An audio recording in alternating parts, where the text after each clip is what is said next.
آپ دیکھ رہے ہیں مسائل کا حل چینل۔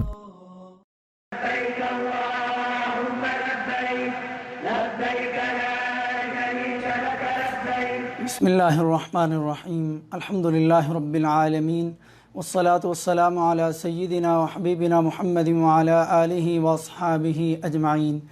تمام قسم کی تعریفیں اس اللہ وحدہ لا شریک لہ کی ذات کے لیے خاص ہیں جو تمام جہانوں کا پالنے والا ہے۔ بے شمار لاتعداد انگنت درود و سلام پیارے نبی حضرت محمد الرسول اللہ صلی اللہ علیہ وآلہ وسلم کی ذات مبارکہ پر ہوں۔ آج ہم انشاءاللہ اس نشست میں تلبیہ کے اغراض و مقاصد چند آپ کی نظر میں پیش کریں گے کہ انسان جب عمرہ اور حج کرتا ہے اور عمرے اور حج کا احرام باندھتا ہے تو وہ ایک بڑا عظیم ترانہ، ایک بڑی عظیم پکار، ایک بڑی عظیم دعا، ایک بڑا پیارا نغمہ وہ گاتا اور پڑھتا ہے جس کو تلبیہ کے نام سے یاد کیا جاتا ہے، اور وہ کیا ہے؟ لبیک اللہم لبیک لبیک لا شریک لک لبیک ان الحمد والنعمت لک والملک لا شریک لک۔ ذرا اس کی فضیلت سنیں، پھر میں اس کا ترجمہ کچھ چند تشریح آپ کے سامنے رکھتا ہوں۔ پیارے نبی صلی اللہ علیہ وآلہ وسلم نے ارشاد فرمایا، ما من مسلم یلبی الا لبى من عن یمینہ او عن شمالہ من حجر او شجر او مدر حتی تنقطع الارض من ہا ہنا و ہا ہنا۔ یہ ترمذی شریف کی 828 نمبر حدیث ہے اور حدیث صحیح ہے۔ آپ صلی اللہ علیہ وآلہ وسلم نے ارشاد فرمایا، جب کہ مسلمان تلبیہ پڑھتا ہے تو اس کے دائیں طرف اور اس کے بائیں طرف جہاں تک دنیا ہے، دنیا ختم ہو جائے، اس کے دائیں طرف بھی اور اس کے بائیں طرف جتنے درخت، جتنے پتھر اور جتنے ڈھیلے اور ریت کے ذرات ہیں وہ سارے کے سارے اس حاجی کے ساتھ تلبیہ پڑھتے ہیں۔ ذرا غور فرمائیں کہ انسان کئی طرح کی باتیں کرتا ہے، کئی طرح کی دعائیں مانگتا ہے، لیکن کسی بھی دعا میں، کسی بھی عبادت کے اندر نہ درخت، نہ پتھر، نہ یہ ڈھیلے اور ذرات آپ کے ساتھ وہ دعا اور ترانہ نہیں پڑھتے، لیکن یہ تلبیہ ایسی دعا، ایسی پکار ہے جس میں درخت اور پتھر اور ڈھیلے ریت کے ذرات وغیرہ بھی، دنیا جہاں تک ہے آپ کے دائیں اور بائیں دونوں طرف جتنے درخت اور پتھر ہیں وہ سارے کے سارے آپ کے ساتھ تلبیہ پڑھ رہے ہیں۔ وجہ کیا ہے؟ کیا چیز ہے اس کے اندر؟ کون سا ایسا پیغام ہے اس تلبیہ کے اندر جس کی وجہ سے دنیا جہاں کی یہ ساری چیزیں آپ کے ساتھ تلبیہ پڑھ رہی ہیں؟ یہ غور کرنے کا مقام ہے۔ حاجی احرام باندھتا ہے، عمرے والا احرام باندھتا ہے، وہ تلبیہ بھی پڑھتا ہے، لیکن وہ تلبیہ کے معانی پر، اس کے ترجمے پر غور نہیں فرماتا۔ لبیک اللہم لبیک، لبیک میں حاضر ہوں، اللہم لبیک اے میرے پروردگار میں حاضر ہوں، لبیک میں حاضر ہوں،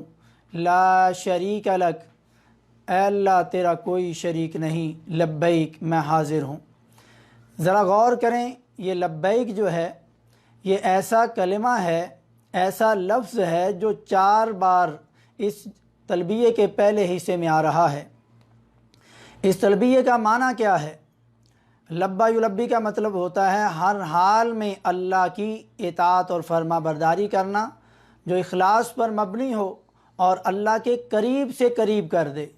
اس لیے حاجی بار بار یعنی اپنی حاضری کا اعلان کرتا ہے، اور میں سمجھتا ہوں کہ اللہ رب العزت نے یہ اس لیے رکھا کہ حاجی کہیں بعد میں مکر نہ جائے، اور اس کے پہلے حصے میں 4 بار یہ لبیک آیا۔ اگر یہ ایک بار بھی لبیک آتا تو کافی تھا، لیکن اللہ رب العزت نے 4 بار اس حاجی سے کہلوایا، 3 بار پہلے اور پھر اصل پیغام بیچ میں رکھا اور چوتھی بار آخر میں۔ اور وہ پیغام کیا ہے؟ 3 بار لبیک کی یہ حاضری لگا کر کے پھر وہ کہتا ہے لا شریک لک اے اللہ تیرا کوئی شریک نہیں۔ کس چیز میں اللہ تیرا کوئی شریک نہیں؟ اے اللہ نماز تیرے لیے پڑھتے ہیں، کسی اور کے لیے نہیں پڑھ سکتے۔ اے اللہ ہم رکوع تیرے لیے کرتے ہیں، کسی اور کے لیے نہیں کر سکتے۔ اے اللہ سجدہ تیرے لیے کرتے ہیں، کسی اور کے لیے نہیں کر سکتے۔ اے اللہ دعا صرف تجھی سے کرتے ہیں، کسی اور سے نہیں کر سکتے۔ اے اللہ لا شریک لک کا مطلب یہ ہے کہ ہم مدد صرف تجھی سے مانگتے ہیں، کسی اور سے نہیں مانگتے۔ پریشانی مصیبت آ جائے اس میں صرف تجھی کو پکارتے ہیں، کسی اور کو نہیں پکارتے۔ کوئی پریشانی مصیبت سے دو چار ہو جائے ہم تیری طرف لو لگاتے ہیں، کسی اور کی طرف لو نہیں لگاتے۔ اے اللہ شادی کے بعد اولاد نہ ہو، لوگ در در پہ جاتے ہیں، لیکن میں تلبیہ پڑھنے والا تیرے در کو چھوڑ کر کے کسی اور در پہ نہیں جاتا ہوں۔ اللہ رب العزت نے سورۃ الشورى کے اندر ارشاد فرمایا، 49 اور 50 نمبر آیت ہے، فرمایا یَہَبُ لِمَن یَشَاءُ اِنَاثًا وَیَہَبُ لِمَن یَشَاءُ الذُّکُورَ، وہ اللہ جو جس کو چاہے صرف اولاد میں سے صرف بیٹیاں دیتا ہے، بیٹے نہیں دیتا، اور وہ جسے چاہے صرف بیٹے دیتا ہے، بیٹیاں نہیں دیتا۔ او یزوجہم ذکرانا و اناثا، اور اللہ جسے چاہے بیٹے اور بیٹیاں دونوں دیتا ہے۔ ویجعل من یشاء عقیما، اور اللہ جسے چاہے بانجھ کر دے، اس کے بطن سے اولاد پیدا نہیں ہو سکتی۔ لیکن یہ کیسا مسلمان ہے، یہ تلبیہ بھی پڑھتا ہے، تلبیہ میں یہ 3 بار اپنی حاضری کا اعلان کر کے، پھر یہ سب سے بڑی پکار توحید کا جھنڈا گاڑ کر کے، شرک کی نفی کر کے یہ اعلان کرتا ہے، اے اللہ تیرا کوئی شریک نہیں، اولاد تیرے علاوہ مجھے کوئی نہیں دے سکتا، زندگی اور موت تیرے ہاتھ میں ہے، کوئی اور میری پریشانی کو دور نہیں کر سکتا، کوئی اور مجھے زندگی اور موت نہیں دے سکتا۔ لیکن جب اولاد نہیں ہوتی، یہ کبھی کسی کے در پہ جاتا ہے، یہ کبھی کسی کے در پہ جاتا ہے، کبھی یہ کسی ولی کی قبر مبارک پہ جاتا ہے، کبھی یہ نبی صلی اللہ علیہ وآلہ وسلم کی قبر مبارک پہ مدینہ جا کر کے ہاتھ اٹھا کر کے یہ دعا کرتا ہے، اے اللہ کے نبی صلی اللہ علیہ وآلہ وسلم مجھے اولاد سے نواز دیجئے، اے اللہ کے نبی صلی اللہ علیہ وسلم میری حاضری قبول فرما لیجئے، اے اللہ کے نبی صلی اللہ علیہ وآلہ وسلم میں پریشانیوں سے دو چار ہوں، میرے پریشانیاں دور کر دیجئے، اے اللہ کے نبی صلی اللہ علیہ وآلہ وسلم میں آپ کے پاس حاضر ہو گیا ہوں، میری حاضری قبول کر لیجئے۔ ذرا اے مومن، اے حاجی صاحب، اے تلبیہ پڑھنے والے، یہ غور تو کر، تو نے ابھی تلبیہ میں کہا تھا لا شریک لک، اے اللہ تیرے سوا کوئی عبادت کے لائق نہیں، تیرا کوئی شریک نہیں۔ نماز کی ہر رکعت میں سورہ فاتحہ کے اندر تو بار بار یہ اعلان کرتا ہے ایاک نعبد و ایاک نستعین، اے اللہ ہم صرف تیری ہی عبادت کرتے ہیں اور صرف تجھ ہی سے مدد چاہتے ہیں۔ اللہ رب العزت نے یہاں پر اگر کوئی کمی کسی میں کوئی شبہ آ سکتا تھا، اس کو بھی ختم اس لیے کر دیا، کہیں کوئی میری عبادت کے ساتھ کسی اور کی عبادت نہ کرے، مجھ سے مدد مانگنے کے ساتھ کسی اور سے مدد نہ مانگے۔ وہ کیا کہتا ہے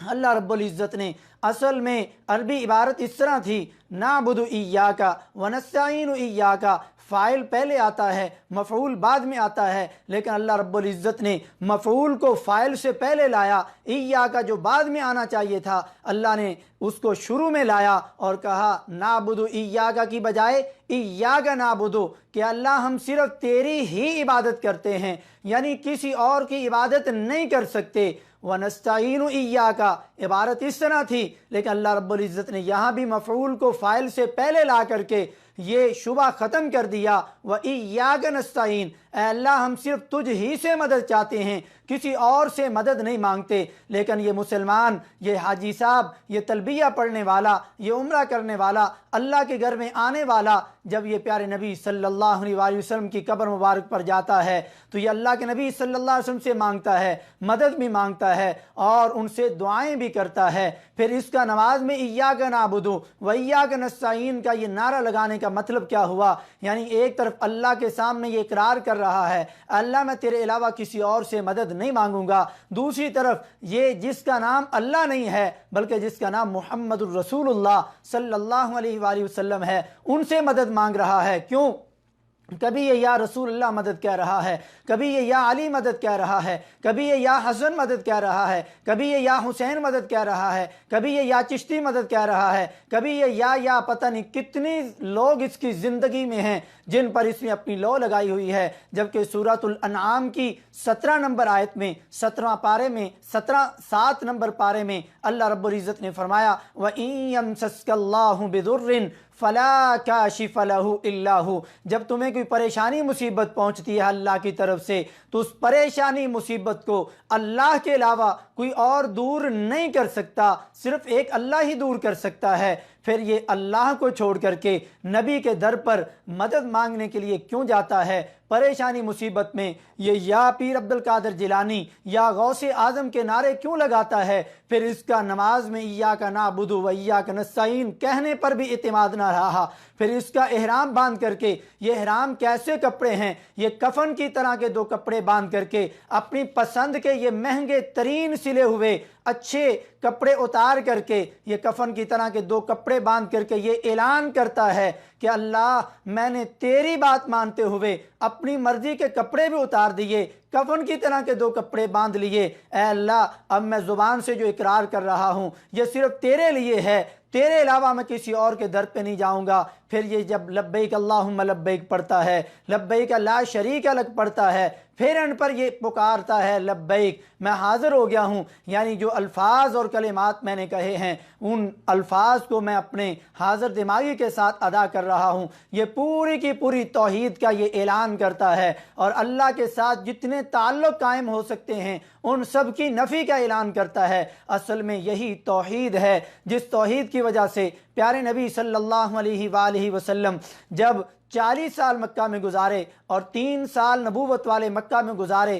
اور چھپ چھپ کر کے لوگوں کو دعوت دے رہے ہیں، علی اعلان دعوت دینے کا بھی حکم نہیں آیا۔ پھر 3 سال یعنی آپ کی 43 سال عمر ہو چکی ہے، 3 سال نبوت والے گزر چکے، اللہ رب العزت نے 14ویں پارے میں ارشاد فرمایا فَاصْدَعْ بِمَا تُؤْمَرْ وَأَعْرِضْ عَنِ الْمُشْرِكِينَ کہ اب علی الاعلان لوگوں کو آپ دعوت دیں اور مشرکوں سے اعراض کریں۔ پیارے نبی صلی اللہ علیہ وسلم یہ پیغام ملنے کے بعد مکہ کی صفا پہاڑی جہاں سے آپ صفا مروہ کی ابتدا کرتے ہیں، یہ عام پہاڑی نہیں ہے، اس پہاڑی پر چڑھے اور مکہ والے پہاڑیوں کے بیچ میں وادیوں میں چونکہ وہ آباد تھے، پہاڑی پر چڑھ کر کے آواز دی، سارے لوگ اکٹھے ہو گئے۔ آپ نے پہاڑی پر چڑھ کر کے پہلے اپنے بارے میں پوچھا کہ میں محمد نے صلی اللہ علیہ وسلم تمہارے درمیان اتنا عرصہ گزارا،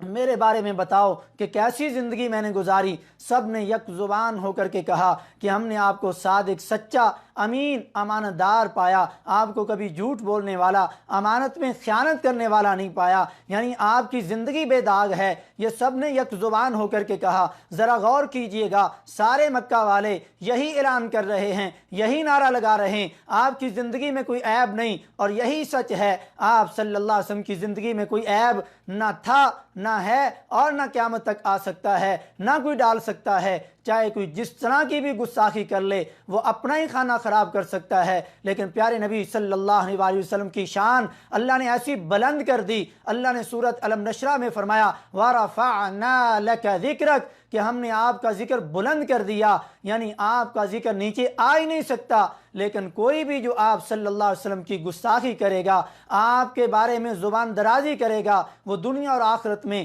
اپنے اعمال کو بھی برباد کر دے گا، اپنا دین بھی برباد کر لے گا، اپنی زندگی بھی برباد کر لے گا، لیکن آپ صلی اللہ علیہ وسلم کی شان میں کوئی حرف نہیں آ سکتا۔ یہ مکہ والوں نے ابھی اعلان کیا، لیکن غور کیجئے گا یہ کون سی توحید ہے، یہ تلبیہ میں کون سی بات ہے؟ آپ کون سی بات کرنے لگے کہ سارے مکہ والے 1 منٹ کے بعد آپ کے خلاف ہو گئے، آپ کے خلاف ہونے کے ساتھ ساتھ آپ کے لیے بد دعائیں کی، اور بد دعا کرنے والے کوئی اور لوگ نہیں تھے بلکہ سب سے پہلے آپ کا اپنا، آپ کا رشتہ دار، آپ کا سگا رشتہ دار، آپ کا سگا چچا جس نے آپ کو بد دعا دی۔ لیکن آپ نے وہ کون سے کلمات کہے تھے جس کی بنا پر سارے لوگ مخالف ہو گئے اور آپ کو بد دعا دی؟ وہ کلمہ اتنا قیمتی تھا، اتنا اعلیٰ اور بلند تھا جو مشرکین مکہ کو ہضم نہیں ہوا۔ آپ نے فرمایا یا ایھا الناس، اے لوگو، قولوا لا الہ الا اللہ تفلحون، اے لوگو تم یہ کہہ دو، یہ ترانہ گا لو کہ اللہ کے سوا کوئی عبادت کے لائق نہیں، اللہ کے سوا یہ بت کچھ نہیں کر سکتے، اللہ کے سوا یہ قبر والے کچھ نہیں کر سکتے، اللہ کے سوا تمہیں کوئی اولاد نہیں دے سکتا، اللہ کے سوا کوئی تمہاری مدد نہیں کر سکتا، اللہ کے سوا کوئی مشکل کشا نہیں، اللہ کے سوا کوئی حاجت روا نہیں، اللہ کے سوا کوئی بگڑی بنانے والا نہیں، اللہ کے سوا کوئی مختار کل نہیں، سارے کے سارے اختیارات صرف ایک اللہ کے پاس ہیں۔ مکہ والے جانتے تھے اور فرمایا لعلکم تفلحون، اگر تم یہ کہہ دو گے تم کامیاب ہو جاؤ گے۔ لیکن جب مکہ والوں نے یہ سنا تو آپ صلی اللہ علیہ وسلم کے سگے چچا نے بد دعا دی جو زبان اجازت نہیں دیتی، کہا تبا لک لہذا جمعتنا یا ساحر اليوم، کہ نعوذ باللہ آپ کے ہاتھ ٹوٹ جائیں، آپ نے ہمیں اس لیے یہاں پر جمع کیا کہ ہم ایک اللہ کی عبادت کرنے لگ جائیں اور 360 بتوں کو اور باقی سارے لوگوں سے تعلق توڑ لیں۔ اور ایک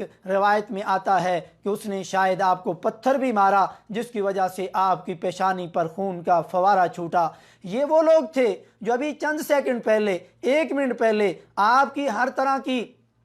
پاسداری کر رہے تھے، آپ کو صادق، سچا اور امین کہہ رہے تھے، لیکن چند سیکنڈ کے بعد وہی لوگ آپ کے مخالف کیوں ہو گئے؟ کیونکہ یہ توحید اتنی کڑوی ہے۔ کئی روایات اور کئی نبیوں کے بارے میں یہ بات آتی ہے کہ اسی توحید کی بنا پر ان کے سر پر آرے رکھ کر کے ان کو چیر دیا گیا، اور پیارے نبی صلی اللہ علیہ وسلم کو بھی طائف میں اسی توحید کی وجہ سے پتھر مارے گئے۔ طائف کا واقعہ کسی سے مخفی نہیں ہے، اور اسی توحید کی بنا پر مکہ مکرمہ جو دنیا کی سب سے افضل ترین جگہ، آپ کی پیدائش کی جگہ، آپ کی دنیا میں آنے کی جگہ، آپ کی محبوب ترین جگہ تھی، مکہ سے آپ کو نکال دیا گیا۔ وجہ کیا تھی؟ وجہ یہی توحید تھی، جس توحید پر آج نہ کوئی بات کرنا چاہتا ہے، بلکہ اس توحید پر لوگ کہتے ہیں فتنہ فساد کھڑا ہو جائے گا۔ میرے بھائی، اگر اس توحید کی وجہ سے، اس توحید پر بولنے کی وجہ سے، اس توحید پر تقریر کرنے کی وجہ سے آج اگر تیرے گھر کے اندر، تیرے محلے کے اندر فتنہ کھڑا ہوتا ہے،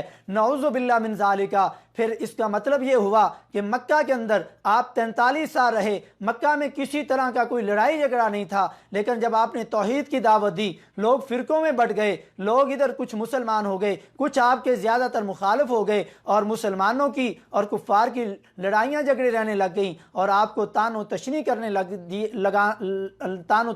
لگ گئے، اور آپ کی گستاخیاں کرنے لگ گئے، اور مکہ والوں نے یہ سمجھا کہ محمد صلی اللہ علیہ وسلم نے ہمارے درمیان میں ایک ایسی دیوار کھڑی کر دی کہ ہمیں سب سے چھڑا کر کے ایک اللہ کے ساتھ جوڑنا چاہتا ہے۔ اس کا مطلب نعوذ باللہ پھر یہ ہوا کہ اللہ کے نبی صلی اللہ علیہ وسلم نے مکہ کے اندر نعوذ باللہ ثم نعوذ باللہ فتنہ ڈال دیا، اور فتنہ کا سبب پھر توحید بنا۔ نہیں میرے بھائی، اگر اس توحید کی وجہ سے کوئی فتنہ سمجھ رہا ہے تو وہ پھر فتنہ نہیں بلکہ یہی حق ہے، لیکن اس کا یہ مشرکانہ اور بدعت والا یہ عقیدہ اس توحید کو قبول نہیں کر رہا، اس لیے مکہ والوں نے بھی قبول نہ کیا۔ لا شریک لک احرام باندھ کر کے حاجی اپنے زبان سے، دل اور دماغ سے، اللہ رب العزت یہ چاہتا ہے کہ حاجی اپنے دل دماغ سے اس کے معنی کو سمجھے اور غور کرے، اور اس کی زندگی میں اگر اس لا شریک لک کے الٹ کوئی چیز ہے اس کو نکال دے، کیونکہ توحید کی الٹ چیز شرک ہے، اور شرک جب کسی کے اعمال کے اندر آتا ہے تو میں نہیں کہہ رہا بلکہ سورہ انعام میں 5 آیات میں اللہ رب العزت نے 18 نبیوں کا ذکر کر کے فرمایا وَلَوْ أَشْرَكُوا لَحَبِطَ عَنْهُمْ مَا كَانُوا يَعْمَلُونَ۔ نبی تو شرک کر ہی نہیں سکتا، لیکن اللہ رب العزت نے ہمیں سمجھانے کے لیے یہ مثال دی کہ خدا نخواستہ اگر یہ نبی بھی شرک کر بیٹھیں تو ان کے اعمال ضائع ہو جائیں گے جو وہ کرتے رہے۔ نبی شرک کرے تو اللہ فرما رہے ہیں ان کا کوئی عمل باقی نہیں رہے گا۔ آج تو شرک بھی کرے اور تو طواف بھی کرے اور یہ سمجھے تیرا طواف قبول ہے، تو شرک بھی کرے، تو عمرہ بھی کرے اور سمجھے تیرا عمرہ قبول ہے، تو شرک بھی کرے، تو حج بھی کرے اور تو سمجھے تیرا حج قبول ہے۔ آج کا حاجی کیسے شیطان نے اس سے بدلہ لیا، یہ حج بھی کرتا ہے، عمرہ بھی کرتا ہے، طواف کر کے حرم سے باہر نکلتا ہے، لوگ کبوتروں کو دانہ ڈالتے ہیں، یہ انہی کبوتروں میں سے دانے چنتا ہے، جو چنتا ہے۔ جب اس سے پوچھو حاجی صاحب یہ کیا کر رہے ہو، بتاتا نہیں، کسی کو پھر بتاتا ہے کہ میرے گھر میں بیٹی ہے، بہن ہے، میری کوئی جاننے والی ہے، محلے والی ہے، اس کو اولاد نہیں ہو رہی، یہ جو کھا لے گی تو اس کو اولاد ہو جائے گی۔ اے حاجی صاحب، تو نے ابھی تلبیہ میں کیا کہا تھا؟ اولاد اللہ سے مانگنی ہے، کوئی اور اولاد نہیں دے سکتا۔ قرآن پاک کی آیات بھی سن لی، پھر تو نے ایک اللہ کو چھوڑ کر کے غیر اللہ کے در سے، اور یہ اس غلط عقیدے کی بنا پر کہ مکہ کے کبوتروں نے جس جگہ پر وٹھ پیشاب پخانہ کیا اس جگہ کے ساتھ یہ جو اور دانے لگ گئے، اب جس کو اولاد نہیں وہ کھا لے گی تو اولاد ہو جائے گی۔ ذرا غور کریں، توحید کے بادشاہ ابراہیم علیہ السلام جن کی سنت طریقے کو پورا کرتے ہوئے، پھر پیارے نبی صلی اللہ علیہ وسلم کی سنت طریقے کو پورا کرتے ہوئے آج عمرہ اور حج کرنے کے لیے آئے ہو، حضرت ابراہیم علیہ السلام کو کتنے سالوں تک اللہ تعالیٰ نے اولاد سے نہیں نوازا تھا؟ غور کریں، دنیا کی کوئی ضعیف ترین کوئی حدیث اور اثر نکال کے دکھا دیں کہ ابراہیم علیہ السلام اتنے سالوں تک فلسطین کی سرزمین جہاں پر کئی نبیوں کا ظہور ہوا اور کئی نبیوں کی قبریں موجود ہیں، ابراہیم علیہ السلام کس نبی کی قبر پر گئے اور کس نبی کا وسیلہ ڈال کر کے اللہ سے دعا کی اور اولاد مانگی؟ آپ کو ایسا تاریخ میں، احادیث میں، مجموعہ حدیث کے اندر کوئی ضعیف بات بھی نہیں ملے گی، بلکہ وہ ہمیشہ اتنے سالوں تک ایک ہی در پر، ایک ہی اللہ کے در سے وہ مانگتے رہے جب تک اللہ نے نہیں دیا۔ جب دینے کی باری آئی تو اللہ نے بڑھاپے کے اندر بھی اولاد دی، اولاد سے نوازا۔ یہ ہے میرے رب کے کمالات۔ لیکن جو نہیں سمجھتا وہ پھر چند دن دیکھ کر کے شادی کے بعد وہ غیر اللہ کے در پر جاتا ہے، اور اسی طریقے سے وہ غیر اللہ کے در پر جا کر کے کبھی وہ دیگیں اتارتا ہے، کبھی وہاں پر منتیں مانتا ہے، کبھی چڑھاوے چڑھاتا ہے، کبھی وہ وہاں پر چادریں چڑھاتا ہے اور ان بزرگوں سے دعائیں کرتا ہے۔ اور جو لوگ پیارے نبی صلی اللہ علیہ وآلہ وسلم کی قبر مبارک کے سامنے ہاتھ اٹھا کے نبی سے مانگ نہیں سکتے، پولیس والے نہیں مانگنے دیتے، وہ کیا کرتے اپنے گھر میں، بلکہ پاکستان سے ایک رکا لکھتا ہے جس پر وہ اپنی ساری دعائیں لکھتا ہے، اے اللہ کے نبی میری پریشانی دور کر دیں، مجھے اولاد دے دیں، مجھے روزی اور رزق دے دیں، میری بچیوں کے رشتے نہیں ہو رہے وہ دے دیں، مجھے گاڑی بنگلہ دے دیں۔ یہ طرح طرح کے ایسے سینکڑوں ہزاروں کی تعداد میں پیارے نبی صلی اللہ علیہ وسلم کی قبر مبارک کے پاس ہر سال حج اور عمرہ کرنے والے لوگ، مرد عورتیں وہاں پر پھینک کر کے جاتے ہیں، جو وہاں کی پولیس اور انتظامیہ جن کی ڈیوٹی وہ اٹھاتے ہیں، اور اردو کے اندر یہ لکھی ہوئی دعائیں، یہ دعائیں آپ کی حق ہیں، آپ نے یہ رب سے مانگنی تھی، آپ کی دعا مکمل عبادت ہے۔ آپ صلی اللہ علیہ وسلم نے ارشاد فرمایا الدعاء هو العبادہ، دعا ہی عبادت ہے، لیکن یہ دعا تو اللہ کو چھوڑ کر کے نبی صلی اللہ علیہ وآلہ وسلم سے مانگ رہا، اور تو یہ شرک والا کام کر رہا ہے، اور تیرے تلبیہ کا جو غرض اور مقصد تھا وہ فوت ہو گیا۔ اور اس پہلے حصے میں بھی تو یہ اعلان کرتا ہے لا شریک لک، اللہ تیرا کوئی شریک نہیں، اور تلبیہ کے دوسرے حصے میں تو کیا کہتا ہے ان الحمد والنعمت، بے شک جتنی تعریفیں ہیں اے اللہ صرف تیرے لیے ہیں، والنعمت، اور ساری نعمتیں اے اللہ تیری طرف سے ہیں۔ لیکن کون سی نعمتیں؟ انسان اگر اپنے جسم پر غور کرے، یہ ہونٹوں کی نعمت، دانتوں کی نعمت، زبان کی نعمت، ناک کی نعمت، آنکھوں کی نعمت، آنکھوں میں بینائی اور روشنی کی نعمت، پیشانی کی نعمت، بالوں کی نعمت، کان کی نعمت، دماغ کی نعمت، اس پورے جسم کی نعمت، ہزاروں نعمتیں اس جسم کے اندر موجود ہیں۔ پھر گھر کے اندر ہزاروں نعمتیں، ہزاروں کھانے، پانی، زمزم کا پانی، ہر طرح کی بے شمار قسم کی ایسی نعمتیں اللہ نے دی جن کا لا تحصا ولا تعد، جن کا تو شمار ہی نہیں کر سکتا، جن کو تو گن ہی نہیں سکتا۔ ان نعمتوں کو جو اللہ نے تجھے بغیر کسی معاوضے کے دی، اللہ رب العزت تلبیہ میں تجھے یہ یاد دہانی کروا رہا کہ مجھے چھوڑ کر کے نعمتیں میں نے دی، میرے علاوہ کسی اور سے نہ مانگنا۔ اور پھر کیا کہتا ہے ان الحمد والنعمت لک والملک، اور تمام قسم کی بادشاہت تیری ہے، اولاد دینے کی بادشاہت تیرے پاس ہے، رزق دینے کی بادشاہت تیرے پاس ہے، پریشانی دور کرنے کی بادشاہت تیرے پاس ہے، زندگی اور موت کی بادشاہت تیرے پاس ہے، یہ اختیارات تیرے پاس ہیں، عزت دینے کا اختیار تجھے ہے، کسی کو ذلیل کرنا یہ اختیار تیرے پاس ہے، ہر طرح کے اختیارات تیرے پاس ہیں۔ ان الحمد والنعمت لک والملک، اور اینڈ پر اللہ رب العزت پھر اس سے اقرار کرواتا ہے لا شریک لک، اے اللہ تیرا کوئی شریک نہیں۔ یہ حاجی اقرار کرتا ہے، یہ تلبیہ پڑھتا ہے جو حج کا احرام باندھ کے 3 دن مسلسل تیسرے دن بڑے جمرے کو کنکریاں مارنے تک حاجی نے یہ تلبیہ پڑھنا ہوتا ہے، لیکن اگر اس کا ترجمہ ان کے الفاظ کے معنی پر غور نہیں کرے گا اور ان کے الٹ چیزیں اس کی زندگی میں، اس کے نام اعمال کے اندر، اس کی زبان میں، اس کے گھر کے اندر، اس کے کاروبار میں اگر شرک کی یہ چیزیں پائی جاتی، ان کو اگر نکالے گا نہیں تو اس کا احرام باندھنے کا کوئی فائدہ نہیں۔ کیونکہ جب اس نے کفن کی طرح کا احرام باندھ لیا، پھر تلبیہ پڑھ کے اس نے اقرار کر لیا اور 3 دن مسلسل اقرار کرتا ہے، پھر جب پریشانی آتی ہے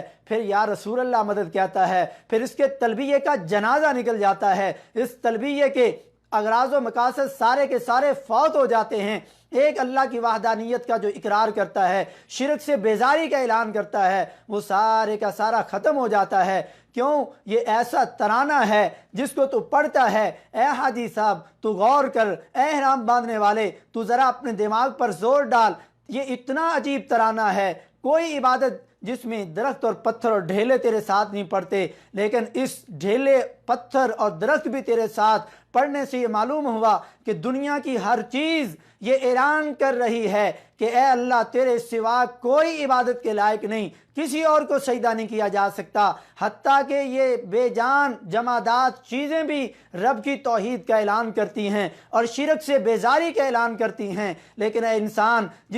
جس اللہ نے تجھے اشرف المخلوقات بنایا، اپنے ہاتھوں سے بنایا، یا ایھا الانسان ما غرک بربک الکریم، اے انسان تجھے کس نے دھوکے میں ڈال دیا کہ تیرا رب تیری سنتا نہیں؟ جبکہ اللہ رب العزت نے 24ویں پارے میں فرمایا وقال ربکم ادعونی استجب لکم، تیرے رب نے فرمایا کہ میرا بندہ مجھ سے دعا کرے میں اس کی دعا قبول کروں گا۔ تیرا رب یہ گارنٹی دے رہا ہے تجھے، تو اپنے رب سے مانگ، اللہ کو واسطوں اور وسیلوں کی ضرورت نہیں۔ اگر تو نے کوئی واسطہ اور وسیلہ دینا ہے، دین کے اندر صرف 3 وسیلے جائز ہیں،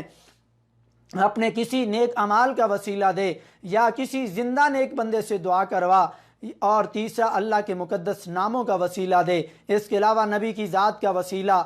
اور اولیاء کرام کا وسیلہ، کسی اور کا وسیلہ یہ دین کے اندر جائز نہیں۔ بغیر وسیلوں کے اگر تو دعا کرے سب سے افضل ہے، اگر نہیں تو یہ 3 وسیلے جو احادیث سے ملتے ہیں ان وسیلوں کو ڈال کر کے تو دعا کر سکتا ہے۔ لیکن ہر جمادات دنیا کی چیز تیرے ساتھ تلبیہ پڑھ رہی، اے انسان تجھے وہ بھی پکار کر کے سمجھا رہی ہے کہ اے حاجی صاحب تو اپنا عقیدہ ٹھیک کر لے۔ کیونکہ جب تو اپنا عقیدہ ٹھیک کر لے گا، شرک سے اللہ سے توبہ کر لے گا، جب تو حج کر کے لوٹے گا پھر تو ایسا ہو جائے گا من حج فلم یرفث ولم یفسق رجع کیوم ولدتہ امہ، جس مرد عورت نے ایسا حج کیا، اس حج میں کوئی شہوت والی بات اور کوئی کام نہیں کیا اور اس میں کوئی گناہ کا کام نہ کیا، کوئی گناہ کا کام نہ چھوٹا نہ بڑا، لیکن اگر اس گناہوں میں سب سے بڑا گناہ شرک موجود ہے اور تو نے شرک سے توبہ نہیں کی، اے حاجی صاحب پھر تیرے احرام باندھنے کا، تلبیہ کرنے کا کوئی فائدہ نہیں ہوگا، اور پھر تیرا یہ 3 دن تلبیہ پڑھنا،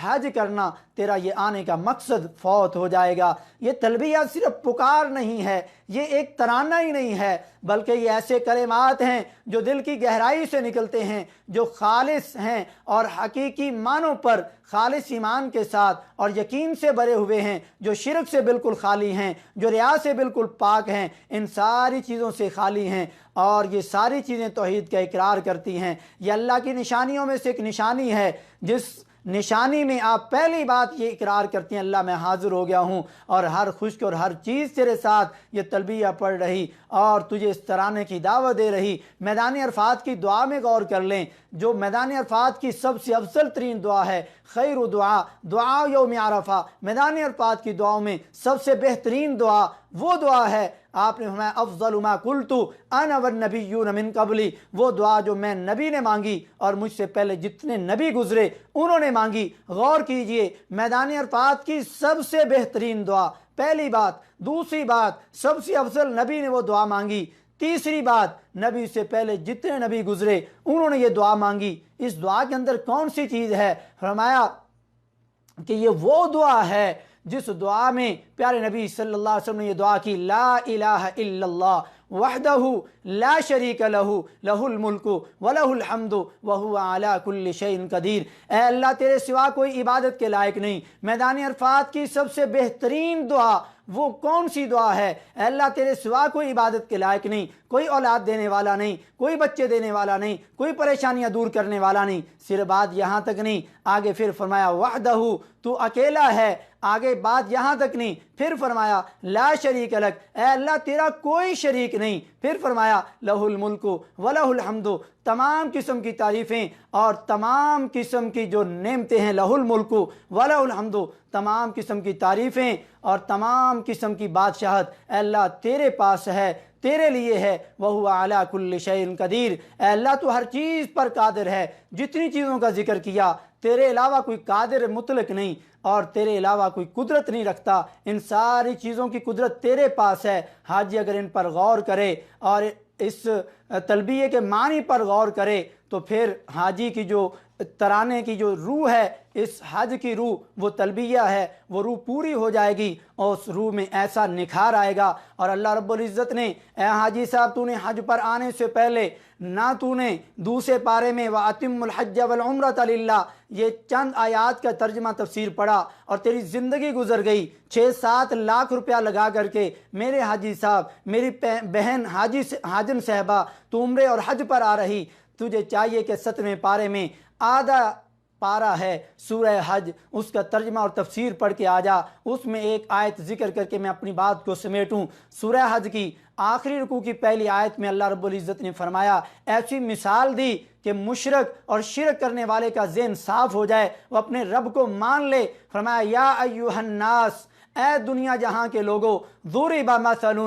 اللہ رب فرما رہے ہیں میں تجھے ایک مثال دے کر کے سمجھانا چاہتا ہوں، فاستمعوا لها، ذرا غور سے میری مثال کو سنو، کان کھول کر کے اس مثال کو سنو۔ ان الذین تدعون من دون اللہ، ایک اللہ کو چھوڑ کر کے جو کسی اور کو پکارتے ہیں، کسی اور سے دعائیں کرتے ہیں، کسی اور کے در پہ جاتے ہیں، ان الذین تدعون من دون اللہ لن یخلقوا ذبابا ولو اجتمعوا له، اگر اللہ کو چھوڑ کر کے ساری دنیا کے لوگ، ساری دنیا کے نبی، ساری دنیا کے ولی، ساری دنیا کے بڑے اور چھوٹے اور جنات فرشتے اللہ کو چھوڑ کر کے سارے کے سارے اکٹھے ہو جائیں اور وہ سارے مل کر کے اللہ فرما رہے ہیں ایک مکھی بھی پیدا نہیں کر سکتے، بلکہ وَإِن يَسْلُبْهُمُ الذُّبَابُ شَيْئًا لَا يَسْتَنْقِذُوهُ مِنْهُ، اگر وہ مکھی اپنے منہ کے لحاظ سے چھوٹا سا ذرہ تمہارے کھانے سے کوئی چیز اٹھا کے لے جائے، تم سارے کے سارے مل کر کے اس مکھی کے منہ سے وہ ذرہ نکال نہیں سکتے۔ اگر وہ ذرہ نہیں نکال سکتے تو پھر یہ تیری پریشانیاں اور مصیبتیں کیسے دور کر سکتے ہیں؟ ضعف الطالب والمطلوب، بڑا ہی کمزور ہے جو اللہ کو چھوڑ کر کے قبر والے کو یا کسی بت کو پکار رہا ہے، اور بڑا ہی کمزور ہے جو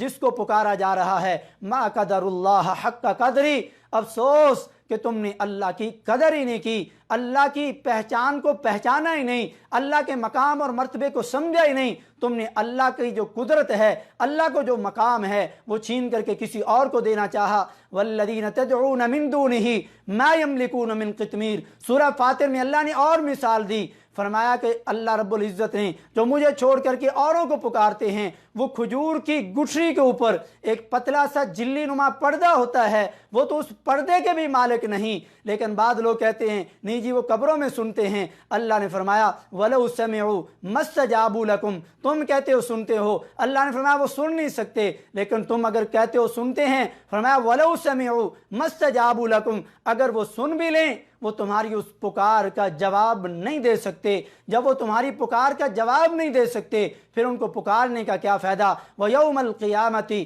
يَكْفُرُونَ بِشِرْكِكُمْ، اور کل قیامت والے دن وہ تمہارے اس شرک کا انکار کریں گے۔ حاجی یہ سارے کے سارا اپنی اس تلبیہ کے اندر یہ اعلان کرتا ہے، لیکن اعلان کرتا ہے پھر بھی غیر اللہ کو اگر وہ پکارتا ہے تو پھر اللہ رب العزت نے مشرک کی اس تلبیہ کے الٹ چلنے والے کی ایسی مثال دی۔ اللہ رب العزت نے فرمایا